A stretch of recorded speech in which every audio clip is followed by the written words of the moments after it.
The water environment is one through which you get to know that there is climate change.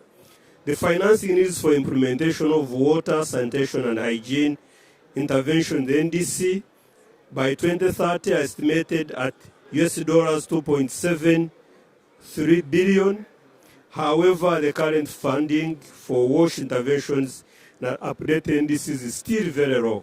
And that's why we call upon our partners to come and join us to address this funding gap. Regarding our priorities to respond to climate change, we continue to give adaptation the first priority. We are addressing loss and damage, boosting resilience at the local level, reducing vulnerabilities in critical sectors, and building adaptive capacity at all levels. One of the challenges we have is our adaptation capacity, both institutionally and at human level, in collaboration with the civil society organizations like WaterAid, UNICEF, UNDP, and other organizations. We are implementing WASH interventions, including development of community and catchment-based disaster preparedness plans. We are installing early warning systems, piloting sustainable land, soil, and water conservation and management practices, increasing water harvesting and storage, irrigation, and wetland restoration, among others. We are also giving money to the communities as a form of a revolving fund so that they can be able to implement actions on the ground, so that they can improve their capacity and resilience to climate change. As such, the National Adaptation Plan process was launched in 2022 with a view that the NAP serves as a critical framework guiding Uganda's adaptation response across various sectors. We have so far developed NAPs for agriculture and for health. The one for health was launched last month.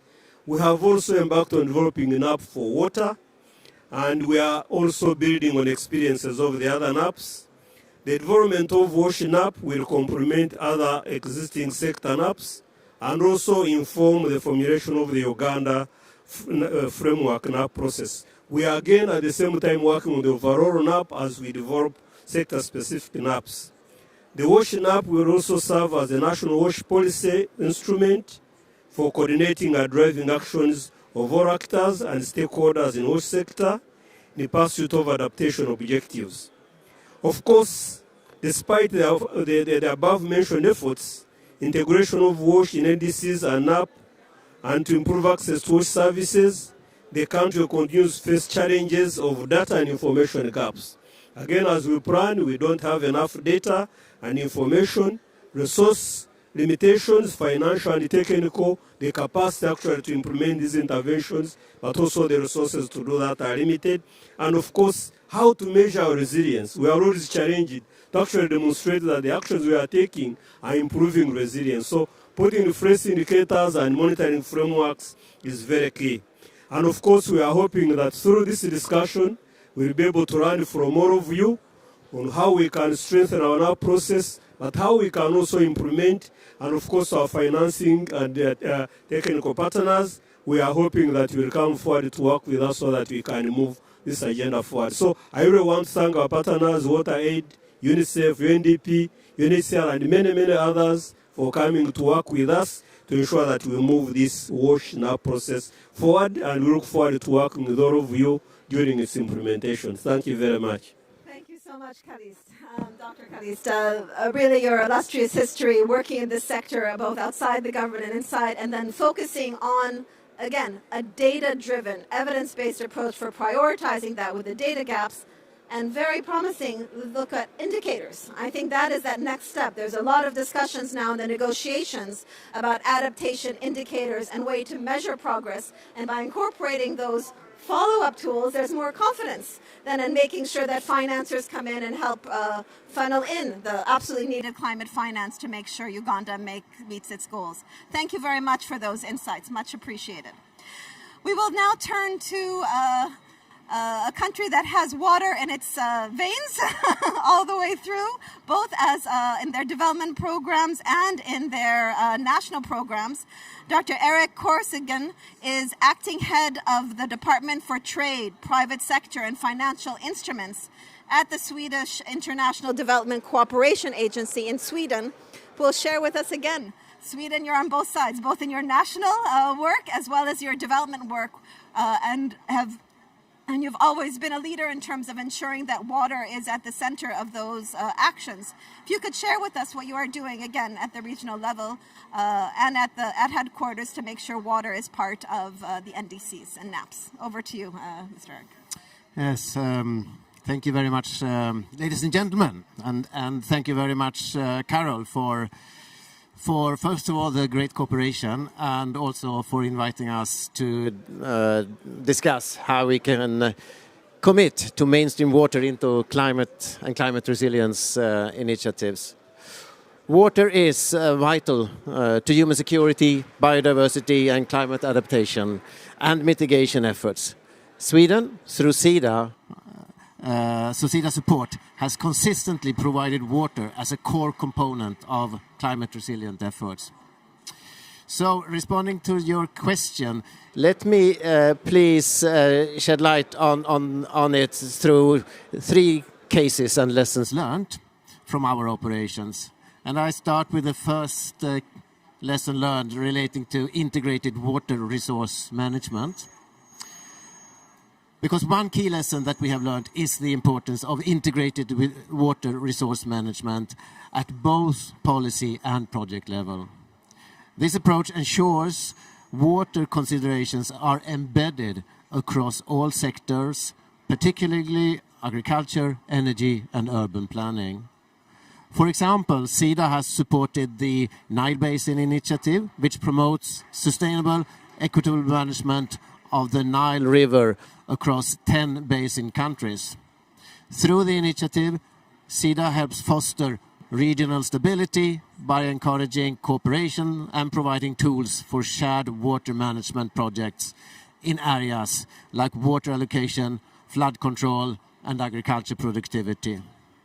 Similarly, SIDA has supported the Lake Victoria Basin Commission, which coordinates sustainable management of Lake Victoria between Kenya, Uganda and Tanzania. The Commission's work on pollution control and fisheries management has enhanced cross-border water governance, building resilience to environment challenges while fostering regional cooperation.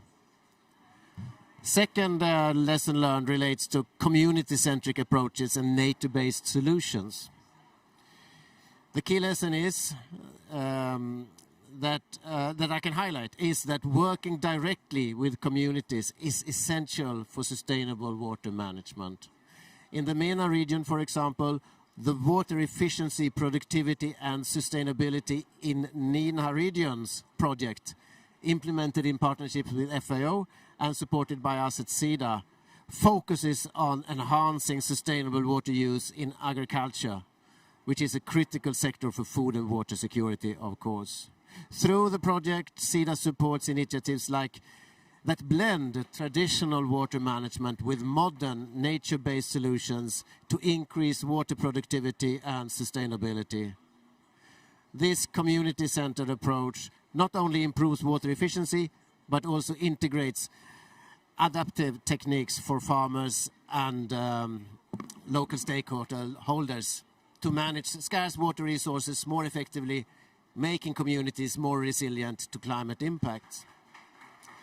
The third case and lessons learned is about leveraging data for decision making and the power of data. In partnerships with the regional institutions, SIDA has supported water-related climate data systems, enabling governments to make evidence-based decisions. For instance, through the Climate Resilience through Regional Cooperation project with ESCWA, we are contributing to enhanced data availability and collaboration among MENA countries, enabling governments and other stakeholders to better integrate water into climate policies and to align with the NDCs. On your question how to ensure that water remains a central pillar of Sweden's climate resilience efforts, let me just shortly say that for SIDA it is increasingly important to be able to show results. So we must jointly continue to show those good results, because your results, our partner results, are also our results. And if you can provide those excellent results also in the future, you make it easy for us to convey that information to Swedish politicians and to the Swedish general public. And I think that is the way to safeguard continued focus on water as a central pillar in the Swedish development cooperation, including in climate resilience. Let me, I stop there. I think maybe I shouldn't talk more. Thank you very much for it. Thank you. Thank you. Thank you for those insights, Dr. Corrigan. The idea of evidence-based we've heard, but again, not only from the countries receiving aid, but also looking at how to better demonstrate and manifest. No, this we need this one. How to manifest and demonstrate that evidence-based approaches and projects actually have results. That helps to also drive in confidence from the development community, as well as demonstrating results for natural consistencies. And I'm very pleased to hear also your reference to the transboundary aspects and the success stories you've had in Africa and elsewhere, looking at catchment areas. Because when we think about water and climate and the NDCs, we really need to have more conversations about those transboundary effects and transboundary projects that can move forward, because water has no boundary, much like climate has no boundary. So thank you very much for highlighting those points. So I will now move to our third and final representative from the member states about working on watering the NDCs. And we're going to have a little bit of a mix here. We will have our distinguished Governor Mustafa El-Habti, who is Director of Local Public Networks at the General Directorate for Local Governments at the Ministry of Interior of Morocco, talk to us about how Morocco is advancing on ensuring water is incorporated in their NDC work. But he will be speaking in French, so I'm going to pose the question in French, and there will be a PowerPoint that echoes some of the issues he will say in English, and then I will do a short résumé. Mais bienvenue, Monsieur le Gouverneur. Bienvenue, Monsieur le Gouverneur El-Habti. Le Royaume marocain, à la suite de COP22 à Marrakech en 2016, a pu mobiliser des fonds importants. They were able to mobilize a lot of important money, parce que le pays souffrait d'une pénurie de l'eau. There was a lot of water scarcity in Morocco.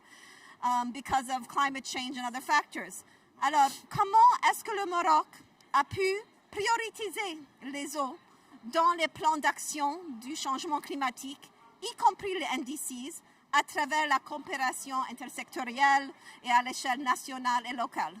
So I'm asking how Morocco was able to prioritize water actions for climate through intersectoral cooperation at the national and local level for acting. And again, there will be a slide presentation, I think, that will complement his intervention in French.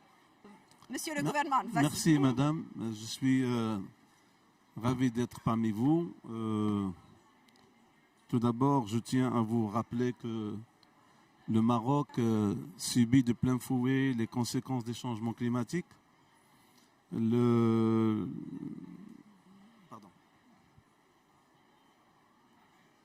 Nous subissons de plein fouet les conséquences des changements climatiques. Nous avons un sérieux problème de l'eau.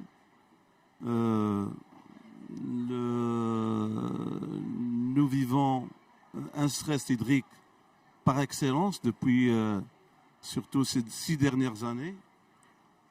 Et la situation elle est très critique. Avec un déficit très très important au niveau de la pluviométrie. Donc on a vécu pratiquement un déficit de 75% par rapport à une année moyenne.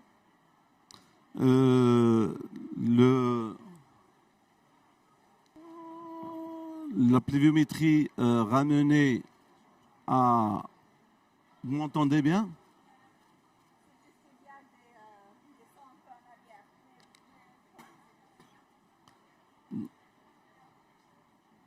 Très bien. Donc nous avons un sérieux problème d'eau au Maroc. C'est nous vivons la 6e année de sécheresse avec un déficit très très important en matière de pluviométrie. À titre de rappel, la dotation par habitant et par an, elle est passée de 2560 mètres cubes par an par habitant. Actuellement, on est à peine à 600 mètres cubes par habitant et par an. Donc, avec un problème qui touche aussi bien l'alimentation en eau potable de la population ainsi que la sécurité alimentaire. Le secteur de l'eau est actuellement un secteur prioritaire au niveau du pays. C'est un secteur qui est au centre des préoccupations des pouvoirs publics, des collectivités territoriales et de tout le monde. Et il fait partie, donc c'est un pilier de la résilience au changement climatique et un axe très très important dans toute la politique nationale et tous les plans de développement, aussi bien territoriaux que nationaux, et notamment les NDC. Donc le secteur de l'eau est une composante clé au niveau des NDC. Il nécessite les NDC.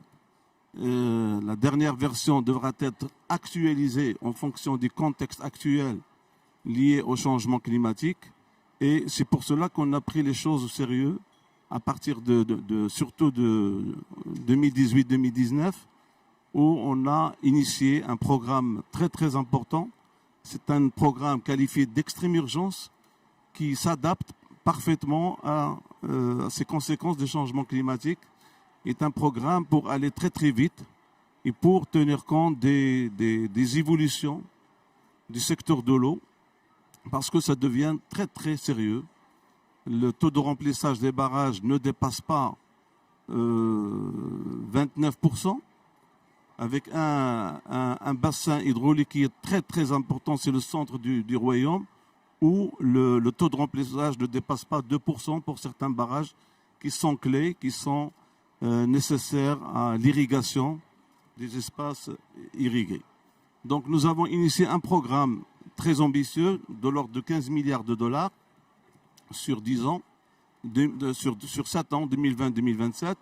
Et c'est un programme qui attaque 3 volets très importants: la mobilisation de la ressource, l'économie d'eau, aussi bien dans le secteur d'agriculture que le secteur d'eau potable, la mobilisation des ressources non conventionnelles et tout ce qui est lié à l'accessibilité et à la généralisation de l'accès à l'eau potable.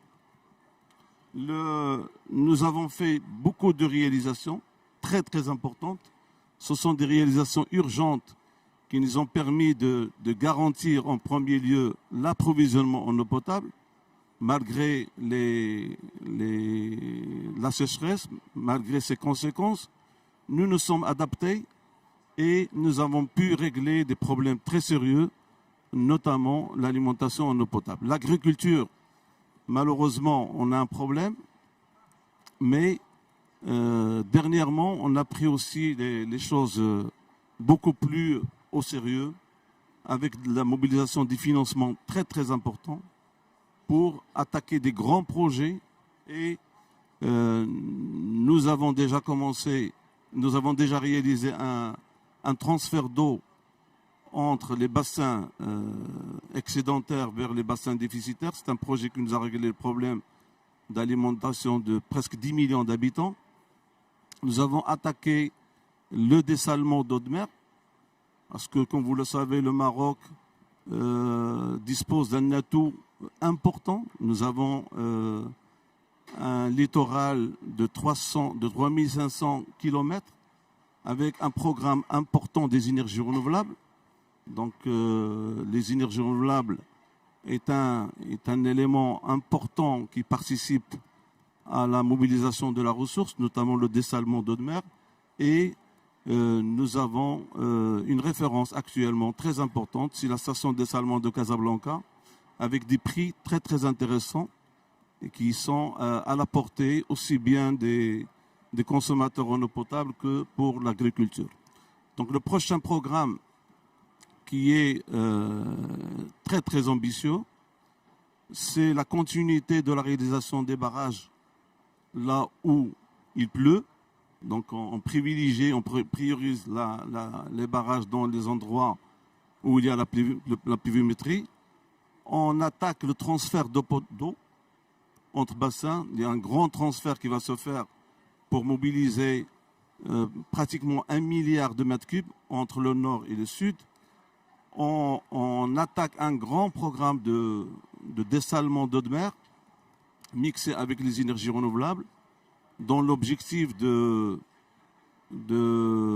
mobiliser plus de 1,7 milliard de mètres cubes par an de dessalement. Et on attaque tout ce qui est lié à la pollution des ressources en eau et à l'économie d'eau avec un programme national d'assainissement liquide qui cible la dépollution aussi bien urbaine qu'industrielle et qui permettent la réutilisation des eaux usées dans l'objectif d'atteindre 540 millions de mètres cubes par an dans les années à venir. Les NDC seront actualisés l'année prochaine pour tenir compte de cette évolution et pour intégrer le secteur de l'eau comme priorité des priorités au niveau national. Merci. Thank you so much, Governor Al-Habti. A lot of very important insights there. Just to summarize, I know some of the information was displayed on the screen, but to summarize the importance, as you mentioned, of water and food security for Morocco, and that water is a pillar of sustainable development and climate change policies for Morocco. The impressive ability of Morocco between 2018 and 2019 to mobilize resources for work on investments in dams and investments in desalination. For example, the water scarcity issue was so severe that dam capacity was less than 2% at some cases during the heavy periods of drought. The priorities then, therefore, that are being addressed are water supply, water efficiency, and the use of non-conventional waters to provide services. And it's impressive, again, that it was shared that renewable energy is part of the story about providing desalinated water, not only for consumers drinking, such as in Casablanca, but even being able to be cost effective through renewable energy and desalination to support the agricultural sector. So these issues will be prioritized in the next NDC, as well as how to focus on dams, interbasin transfers between the north and the south, and again, promoting desalination with renewable energy, which is exactly what we need to do for the NDCs: adaptation, mitigation, and co-benefits. This is how we can help incorporate water as a central component of the NDCs as we move forward. Thank you very much for that intervention. And I hope that I summarized it and was reflecting what you were highlighting. So we've now had 3 very distinguished panelists sharing with us from a country perspective how to water the NDCs. But as Dr. Khaled was mentioning, there's also support organizations that help out. And as Dr. Eric was mentioning, there's also institutions at the regional and global level that are helping to provide the evidence base and the information and the analysis to help ensure that water is part of the NDCs. So I'm now going to turn to Dr. Ibrahim Al-Dukhari, who is the General Director of the Arab Organization for Agricultural Development, AOAD. AOAD supports Arab states with agriculture and water-related assessments to inform their NAPs and their NDCs. This includes providing support to the Arab region's least developed countries as well, and those who are the most vulnerable and facing conflict. So if you could share with us the important work that AOAD is doing to support Arab states to help mainstream water into water needs into the NDCs, thinking about agriculture, livelihoods under these particularly difficult circumstances facing Arab states today. Dr. Dukhari. Thank you very much, Carol, and thank you all.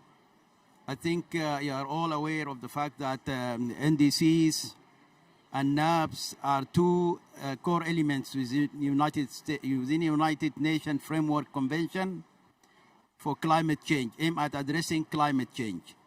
And it's also known that NDCs are commitment made by countries under the Paris Agreement to reduce greenhouse emissions and to adapt to the climate change. As we speak, each country sets its targets and actions for mitigation, and that's reducing emission, and also adaptation, adjusting to climate change impact, based on national circumstances. That's very important, based on national circumstances.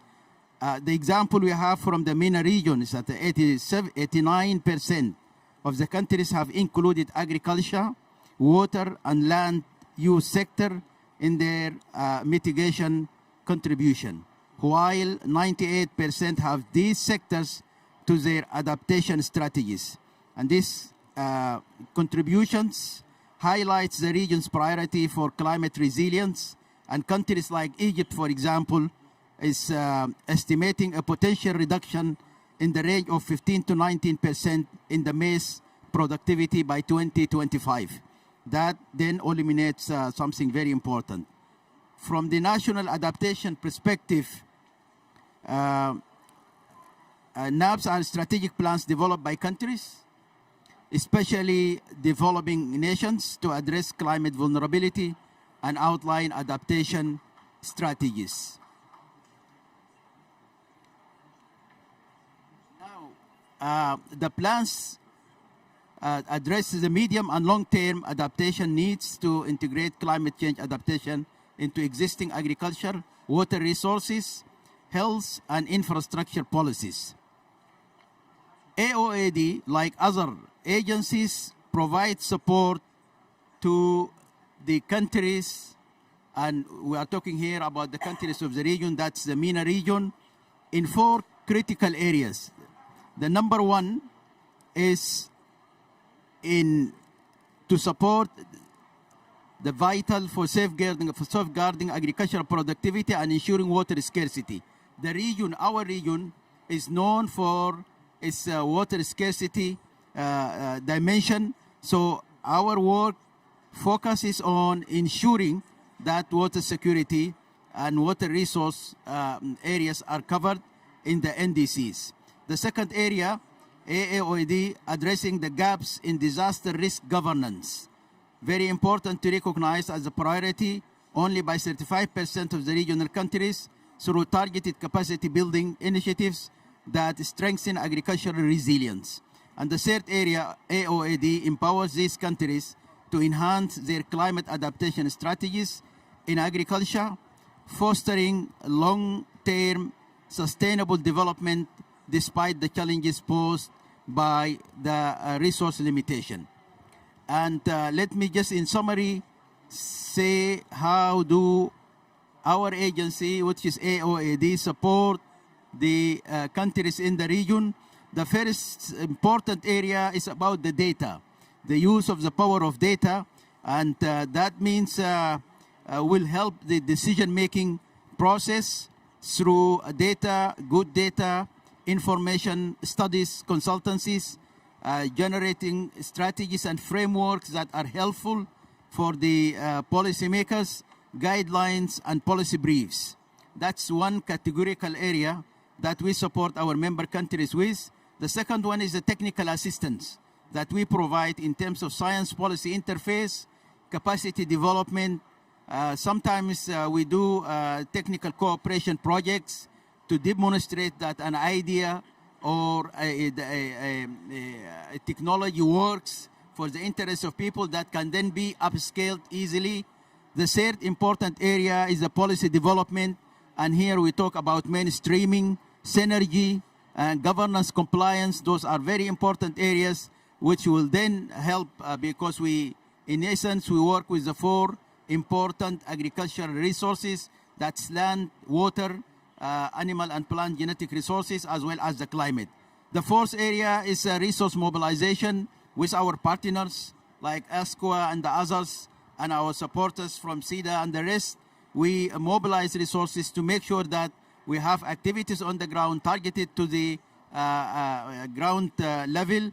And then finally, we have this dimension of regional collaboration, and it's basically on mainstreaming, assessment, harnessing good agricultural practices, information sharing, and then capacity development. So in brief, these are the 5 important areas that we provide support to our member countries to make sure that the NDCs as well as the adaptation strategies are articulated, and then the water here comes in the heart of that direction and initiative.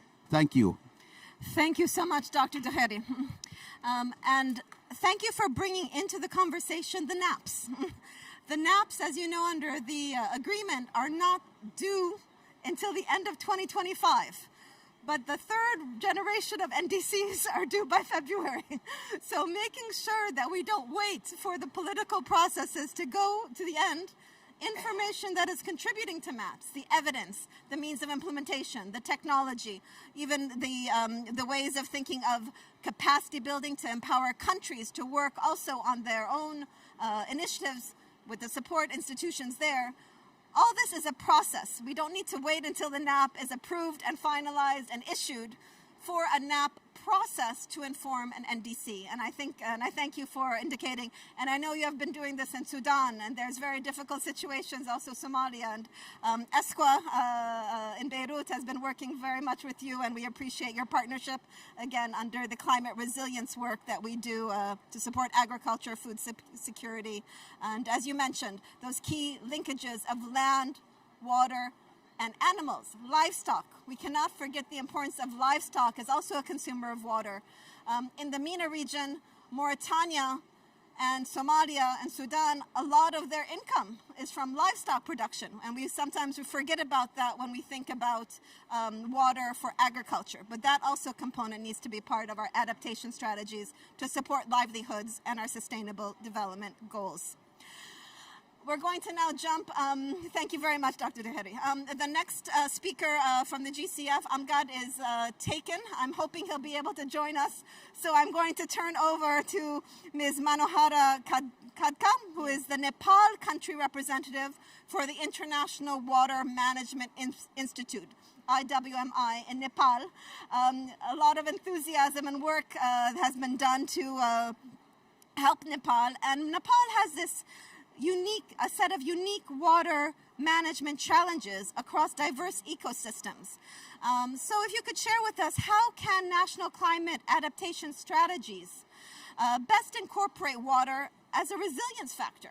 This is actually very much building onto what Dr. Daheri was saying, and how IWMI is actually supporting government institutions in achieving their water-related adaptation goals within the context of preparing their NDCs and NAPs. Please, Manohara, if you could share with us your thoughts. Hello, everyone. Very good afternoon. I'm Manohara. Pleased to be here and also share some sort of thought. Can you hear me? Yes. Very good afternoon. It's a pleasure to be here and also share some sort of work that International Water Management Institute in Nepal is doing. Basically, we are a research for development organization. Our focus is on water security through scientific evidences, providing, generating scientific evidences, knowledge tool, making available to this tool and information to the decision maker and also policy maker at scale. So currently, really we are trying to understand the impact of climate change in our water. Nepal is very diverse in terms of ecological system. There is a lowland, there is a mid-hill, there is a high mountain. If we looked at the high mountain, there is a much water scarcity happening. There is only 20% of population have access to drinking water. 80% of population are really lacking the water for drinking and also domestic use. And same ways, we have only the relying on 80% of, 8 months of year do not have water for irrigation. Although country still people depend on agriculture as a source of livelihood, but making water security for agriculture also a challenge.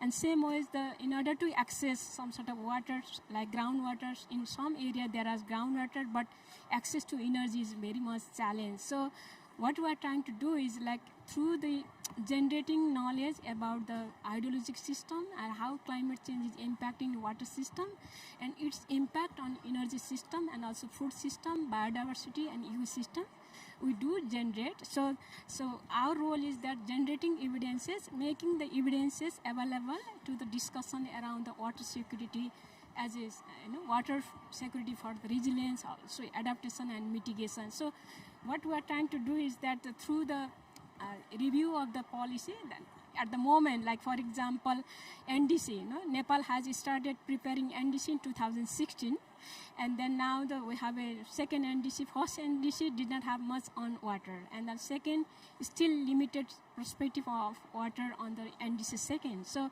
huge gap in terms of understanding of the water challenges by the sectoral ministry actor, including local governments. So we are trying to help the government of Nepal being part of the NDC's process.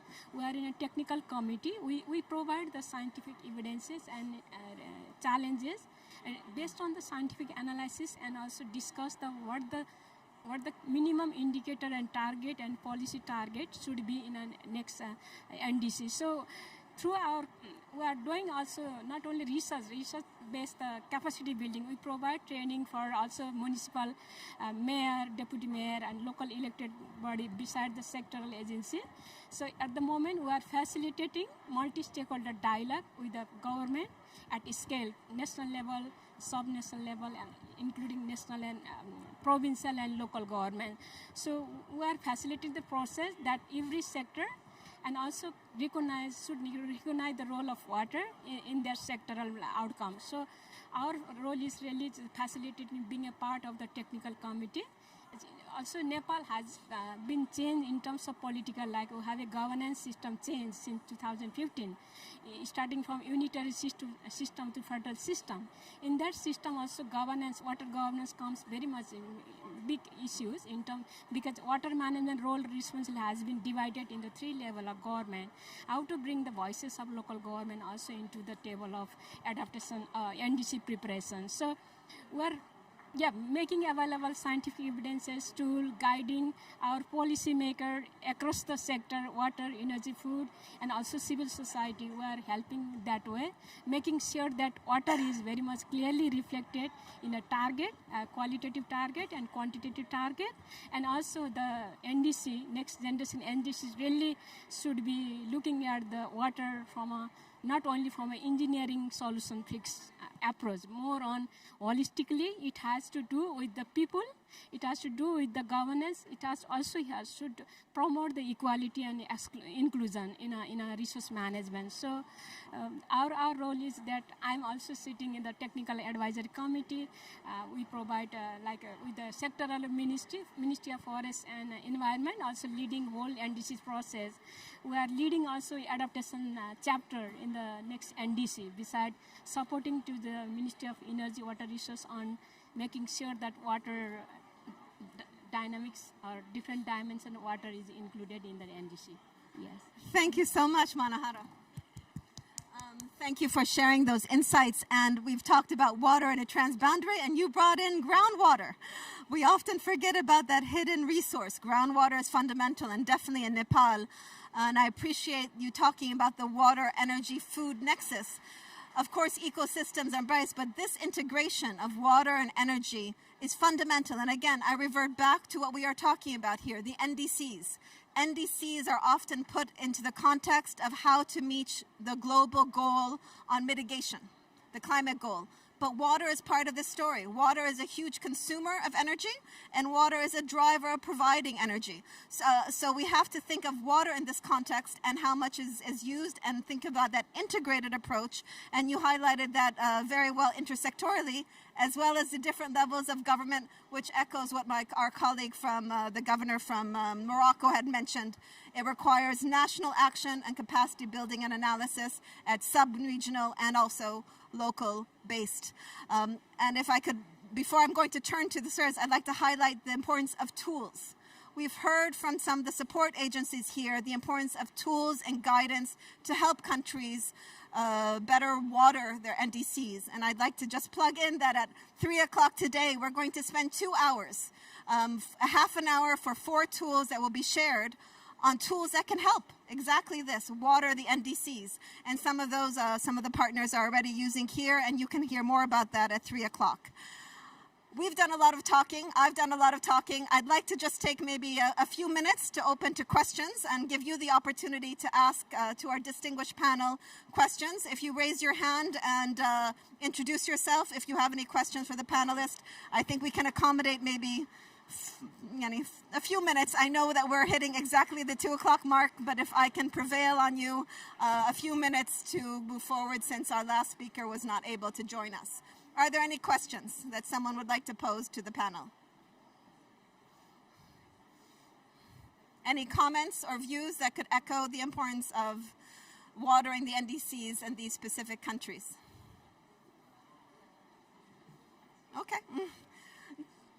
So I'm going to turn back to the panel for a wrap-up of just a few seconds each. If you could then share one remark that might have taken home from this conversation that we can use to help share the key messages from this, what your responses may be from others. Just a minute if you'd like to give some concluding remarks. I'm just going to go across the line. Dr. Callist. Thank you very much, Carol. Indeed, from this scope, we can see that water continues to take center stage.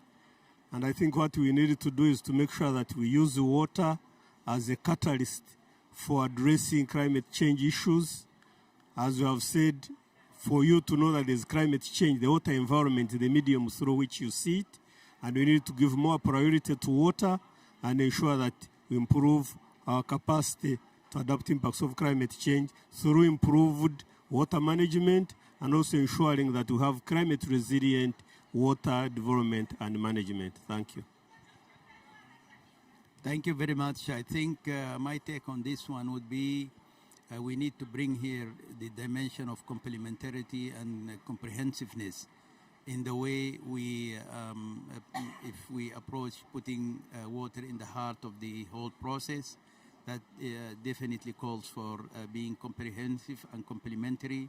And an important dimension would be then the partnership among different stakeholders, and not to forget those on the ground that needs to be really supported. They are the biggest users of the water. So we need to build their capacities to bring them into the scene, into the loop, so that they can be part of the whole process. Thank you. Thank you. I think I only want to underline that water must remain central to climate resilience. And looking ahead, Sweden aim to continue supporting partnerships for data-driven and community-centered solutions based on countries' own plans as formulated in strong NDCs and NAPs. I think next NDC or NDC should really, not only NDC, climate action or climate-related program, policies should really consider the water, as all we agreed. But in terms of making water very visible in other sector, there is a role, a need for research and also scientific evidence as a tool. But definitely financing in the water sector is very much important. But we need more partnership and finance to make the role of water sector very visible in climate space. Bon, avec ce qui se passe actuellement au niveau des changements climatiques, les inondations, les dernières inondations, la sécheresse, moi je pense que le secteur de l'eau doit être le secteur le plus important au niveau des NDC. Il faut qu'il donne beaucoup plus d'importance, et au niveau de cette COP et les prochaines COP, il faut qu'il y ait un esprit important pour donner plus d'importance au secteur de l'eau et surtout le financement, parce qu'on parle beaucoup des actions, pour beaucoup des actions climatiques. Yes.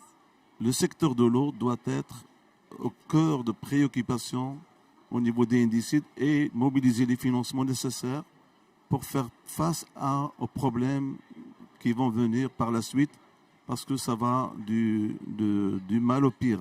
Yes. Merci. Thank you so much. So again, the governor highlighted the importance of water scarcity and putting this in, because the situation is getting from bad to worse, and financing is the key. Having a project plan that has financing in order to operationalize this inclusion of water in the NDCs is fundamental. I'd like to thank the distinguished panel here. I'd like to thank my partners at WaterAid and SIWI for helping on this high-level panel, and for your time talking about ways to make sure water is not only at the heart of sustainable development, but the heart of climate action as well. Thank you very much. And I'd just like a group photo, if we could have a group photograph before we end. Thank you very much for your participation.